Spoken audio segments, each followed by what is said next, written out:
Loving Saram, dear Brother Arvind. We thank you for being with us for the National Retreat of 2023. We'd like to have a short interview with you, and let me begin with a few questions. I would like to begin by asking you about your spiritual background. What were your spiritual understandings before you came in contact with Sai Baba? Talking about a spiritual background, I think I come from a God-loving family where we had an altar with all the different gods, including Sai Baba. And I was very curious because Sai Baba was the only god whose photograph was present. All other gods were idols or paintings. And how this photograph happened to come is an interesting story. Basically, my father's eldest brother got transferred from Bangalore to Calcutta, and he didn't want to travel because back in those days, in the 1960s, I'm speaking about early 1960s, Calcutta was very, very far. It was like going to another country. And so he tried his best to get his transfer cancelled. Try as hard as he might, it just didn't happen. Very worried and very upset, and the whole family, ancestral home, everything was in Bangalore. He went to bed one night and he had a dream where a person whom we call the Haridasa, basically a traditionally attired person with a bull behind, playing bhajans and divine music, he comes going around the streets. So he comes in my uncle's dream and tells him, "You don't worry, everything will be fine." When my uncle woke up, he felt a kind of peace and calm, and he thought, okay, this is nice. A couple of days later, just imagine the surprise when he is going on his scooter, returning from work. He sees a small pandal had been set up at a Rama temple near the Sheshadripuram area in Bangalore, and there is somebody giving a talk. And when he peeps to see who is it, he is stunned because the person, the Haridasa who came in his dream and told him don't worry, that person is giving a talk over here. And excited and thrilled, he went and found out that this was Sai Baba, and he felt that this was very bizarre and a very unique thing, that he sees a stranger in his dream and sees the same person in reality. So he made the long trip, the 9 to 12 hour trip to Puttaparthi from Bangalore. It used to take that much time those days. And he was called in for an interview, and even before he could open his mouth to say anything, Swami said, "You are worried, I know, that you will be leaving Bangalore and going far. Don't worry, you will stay in Bangalore only." And then he asked, "Ask if there's anything that you want." What could my uncle ask? He was, even before it was asked, it had been granted. And that was the first experience. And sure enough, when uncle came back, he stayed in Bangalore. In fact, in the final years of his life, he wanted to shift to Puttaparthi and settle down there.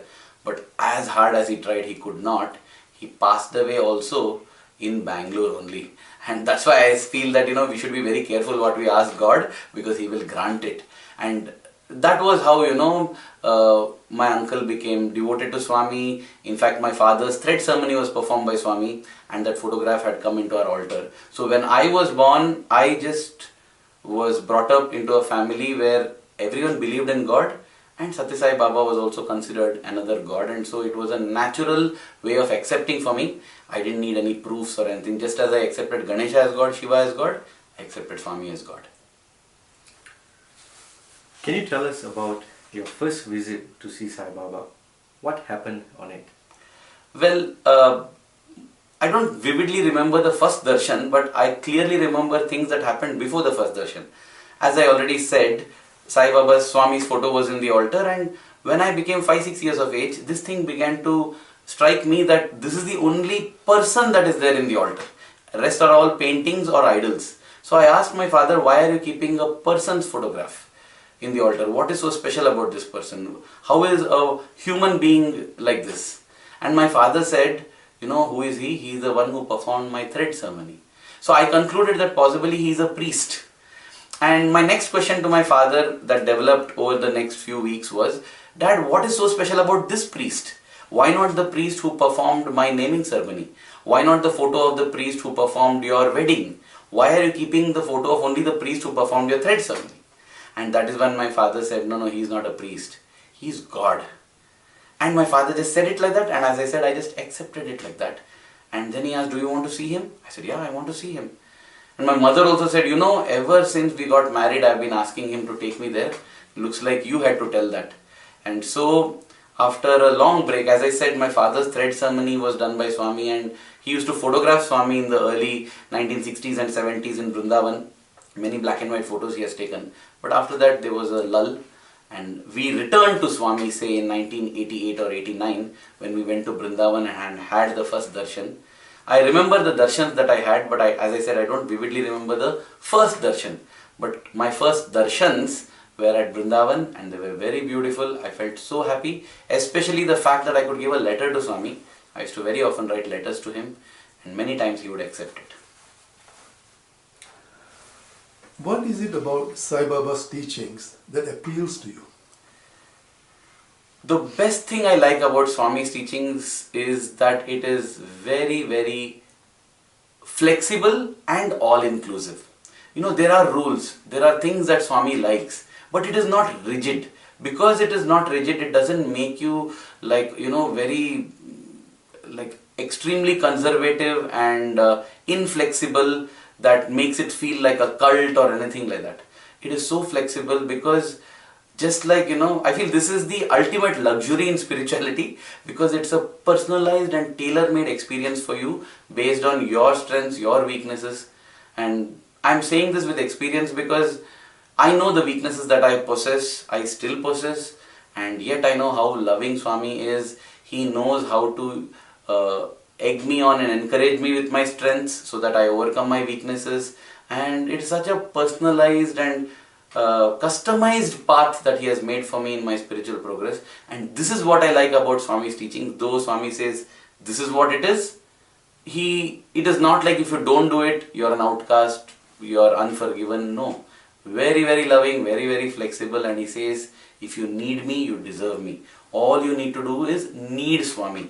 So this, if I can say, this practical approach, all-inclusive approach and flexible approach about in Swami's teachings is what I feel is so wonderful, so inspiring. What is the greatest manifestation or miracle you have witnessed with Sai Baba? Well, if you say what I have witnessed with my physical eyes, I think the greatest miracle that I have seen is that of the Lingodbhavam. And when I say Lingodbhavam, for those who are not aware, on the Shivratri nights, when a spheroid, an oval, not an oval, a 3D oval, oval is a 2D shape, but a ovoid shaped lingam would emerge from Swami, and it would come out of his mouth and Swami would hold it up for people to see. On a couple of occasions I have seen Swami manifesting 2 such lingams, and it's not just that physical act of him materializing the lingam, but the entire atmosphere, the charged atmosphere over there, it is surreal, it is amazing. And in terms of the miracle that I have witnessed, and I have witnessed quite a few, I have witnessed him waving his palm and creating vibhuti, creating rings, creating gold chains. I have seen him create emeralds, I have seen him create different precious stones.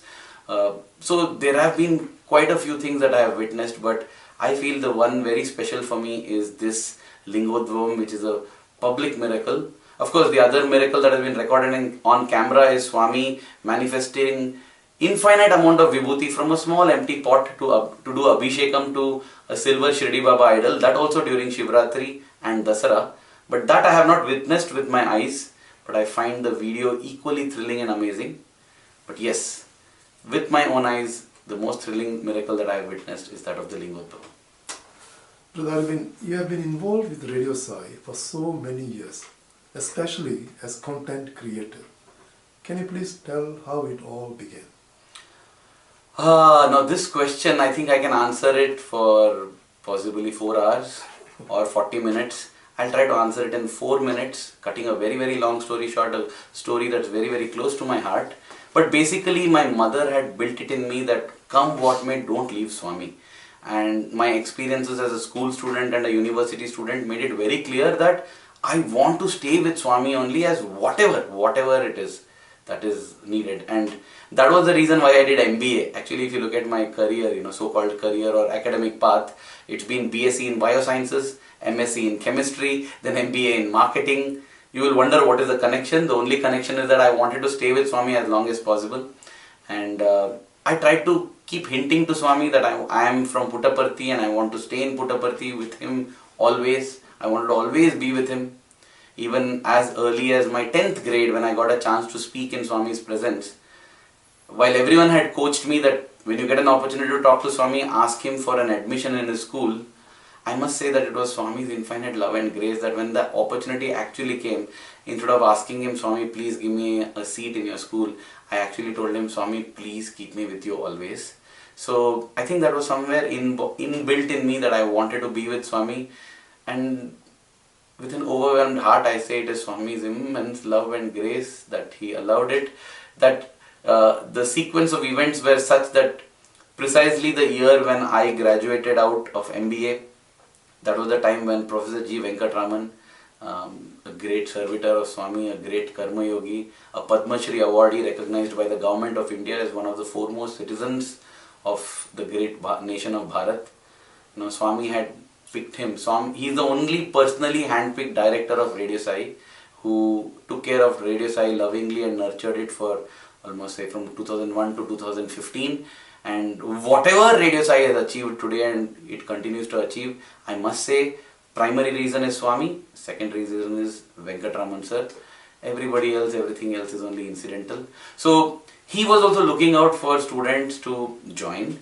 At the same time, one of the senior most members of Radio Sai, Sai Prakash, he had done an awesome creation, a video that he had created over in record time. Swami was so happy with that, and Swami told him also that if you find anybody who can work hard like you and wonderfully like you, bring their names to me, I will appoint them. All these things happened together, and cutting an extremely long story short, when I told Swami that I wanted to stay with him and work for him, Swami gave me a command. Swami said, hey, if you want to make Swami happy, make Venkatraman happy. And that is how I joined Radio Sai. And if I may add, from 2007 to 2021, I had this golden opportunity of working there as long as it was Radio Sai. Of course, then it got changed to Satsai Media Center, and very interestingly, the statement that Swami had made, if you want to make Swami happy, make Venkatraman happy, proved to be a very, very beautiful message for me, because all the 14 years, however hard I tried, I could never get a compliment from Venkatraman sir saying that he is happy.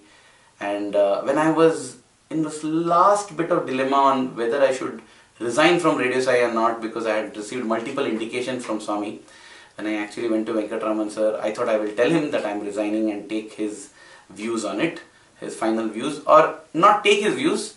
I had anyway decided that I would leave. But somehow that day, instead of telling him this news first, it was his birthday, I wished him for his birthday, and I just told him that, sir, Swami had told me that if I have to make Swami happy, I have to make Venkatraman happy. And suddenly, out of the blue, he just tells me, go and tell your Swami Venkatraman is happy. And when he said that, my eyes welled up in tears, and he was wondering why I was crying. I told him, sir, in all these years you have never told this to me. And he said, oh, is it? I did not know that. But that was the way in which my work at Radio Sai began, and that was the way it concluded. And it's an unforgettable, beautiful part of my life forever. What is the greatest truth that Swami has taught you? Simple. That Idi na manchi kosame. In Telugu it translates as, this is for my good.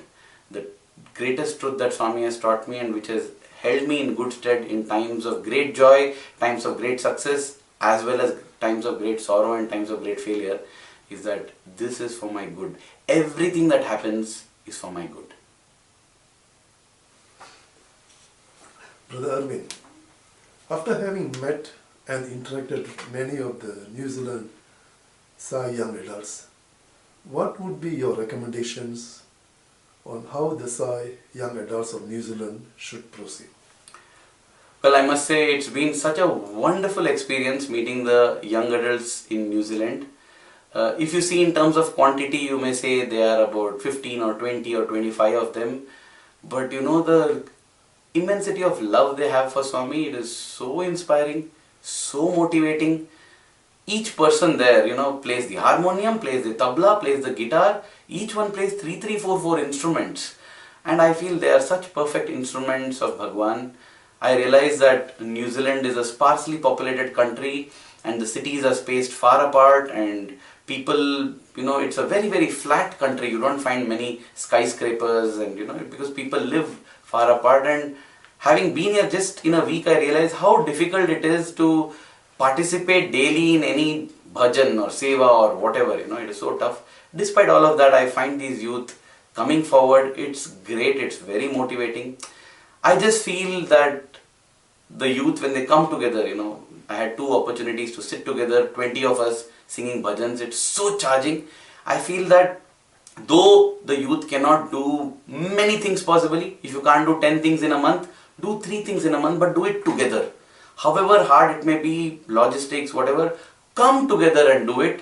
And as your offering to Swami, I feel every youth must confer the blessing and good fortune that he or she has received to at least one other youth. Over the next 1 year, can you bring one other youth under Sai's wing? Finally, it is Swami's will to bring them in, but you put in your effort and you tell Swami that, Swami, the good that I have received, the love that I have received from you, I want another youth to also benefit from it. So I would feel that the 2 things that I would like to tell the youth. One is, yes, all of you come together and do whatever you do. Even if it's 2 times a month, 3 times a month, no problem. But make sure that all of you come together, because the energy you have seen how you create is magnificent. And the second thing is, just as a backup, so that this energy remains always in New Zealand. New Zealand is New Zealand because of the zeal, Zeal will help you achieve Sai, and that's why Swami, I think, calls New Zealand as New Zealand. So each one of you, to help ensuring that the zeal remains, each one of you try to, over the next 1 year, get one more like this, so that today if you are 25, 1 year down the line, you will be 50. You have written 4 books. Can you tell how it all began? Well, when Swami left on the 24th of April 2011, it was the most earth-shattering moment for me.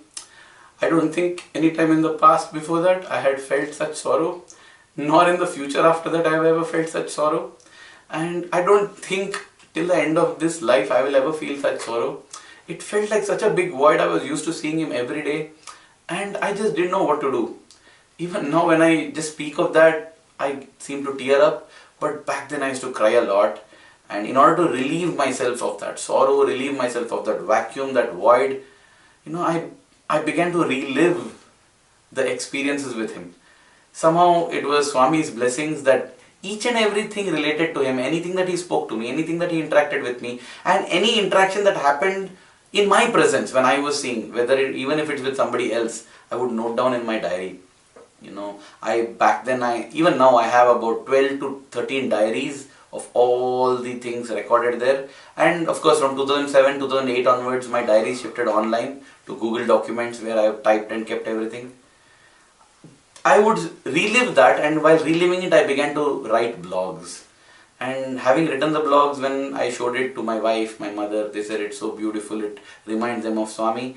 So I started off by sending it to a few people, in my by email. I used to send it to 5 people, 10 people, 20 people, and by word of mouth things travelled. And here I must acknowledge the contribution of Dr. Sara Pawan. He was an anesthetist at Swami's hospital in Puttaparthi and great enthusiastic lover of Swami and Swami's teachings, and he came to me and said, Arvind, what you're doing is amazing, continue. And it felt wonderful because there were a lot of people who misunderstood me and thought that I'm showing off my personal experiences. That was not my intention at all. It is not my intention at all. It's only about sharing so that I can fill the void in my heart. So he gave me a mailing list of about 400, 500 people, and he said, can you send it to them also? And I wasn't aware that these 400, 500 people were distributed across the globe. And suddenly, over a span of 2 months, my blogs began to get a lot of interest. Within 2 years, I hit more than 1.5 million views, and I was very encouraged, and it continued. That is when, somebody suggested, why don't you bring them as books? So I didn't write books as such. I just made collection of blogs. All my 4 books are nothing but collection of blogs. These blogs were written over time, and to this day I think I have written about 500 blogs. So I would pick about 20-25 blogs and make them one book. Like that is the way the 4 books came into being. But yes, the long and short of it is, the books are a result of me trying in different ways to fill the void I felt when Swami left from the physical plane. The books are indeed very inspiring. If you had to sum up his message in a few words, what would it be? One word: love. That's all. Because I have seen that in my most critical junctures of my life, the most amazing interaction that I have had with Swami, somehow Swami concludes that interaction. On 3 occasions it has happened by telling me, love, love, love. Patting me on my cheek another time and telling, love, love, love. Always it's been about love. And I know it feels like a very simple statement, but when you think deep and go in, everything about Swami is love. Love is the source, love is the destination, and love is the process as well. Therefore I feel it is love, love, love. We have come from love and we are going to love, and through love. From love to love, through love. And that's why I used to feel Swami always told me on those 3 occasions, love, love, love. You're born in love, you're going to reach love, your goal is love, and the whole process and means is through love. And this, I feel, love, love, love, according to me, will be the summary of Swami's messages. Thank you very much, Brother Arvind, for those heartfelt messages that has come from you.